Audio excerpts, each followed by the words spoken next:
Salut, c'est la team, c'est Nicolas qui vous parle et aujourd'hui je vais vous parler de l'obsolescence programmée. Tout d'abord, voyons ce qu'est l'obsolescence programmée. C'est le fait de développer et vendre un produit en ayant délibérément réduit sa durée de vie. Le problème avec ça, c'est que nous vivons dans un monde de ressources finies et que l'on ne peut pas produire à l'infini. C'est pour ça que l'obsolescence programmée est une mauvaise chose car elle incite à la surconsommation. En effet, le consommateur est forcé de racheter de nouveau le produit car il a dépassé un certain âge. Le problème, c'est qu'on ne peut pas se permettre de produire plusieurs fois les mêmes biens de consommation. Il n'y a pas assez de ressources sur Terre pour ça. Il y a différentes sortes d'obsolescence programmée. Par exemple, l'obsolescence par péremption indirecte, qui consiste à ne plus sortir les accessoires pour un objet fonctionnant encore. Tout cela pour inciter les consommateurs à acheter un nouveau produit qui lui possède ces accessoires. Il y a aussi l'obsolescence psychologique, qui consiste à faire en sorte que l'utilisateur ne soit plus satisfait de son produit quand le nouveau sort. Et tout cela d'un point de vue seulement esthétique qui incite les consommateurs à se mettre à jour. Mais l'obsolescence programmée dont on parle le plus souvent est la défectuosité voulue par ceux qui créent le produit qui font exprès d'y ajouter des défauts. On a donc ici affaire à une personne qui vend volontairement un produit défectueux dans l'espoir que le consommateur le rachète plusieurs fois. Quelques produits obsolètes sont les voitures qui sont passées de mode rapidement, l'iPod et surtout sa batterie conçue pour durer 18 mois,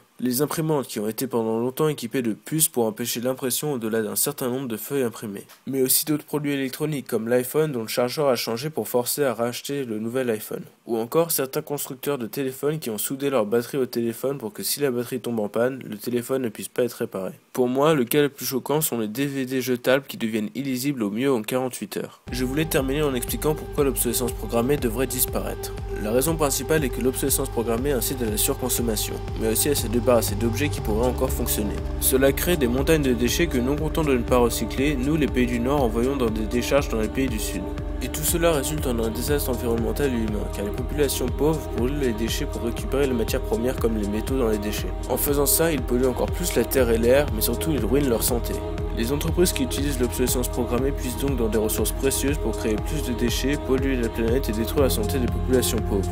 Voilà, c'est fini, j'espère que vous avez aimé cette vidéo. Vous pouvez soumettre vos propres idées concernant le sujet d'une future vidéo sur notre page Facebook que je vous suggère fortement de liker ou dans les commentaires juste en bas. Et vous pouvez vous abonner à notre chaîne pour être au courant des nouvelles vidéos, des infos sur la chaîne ou autres. Vous pouvez trouver les liens vers tout ce dont vous avez besoin dans la description ci-dessous. Merci d'avoir regardé et à la semaine prochaine.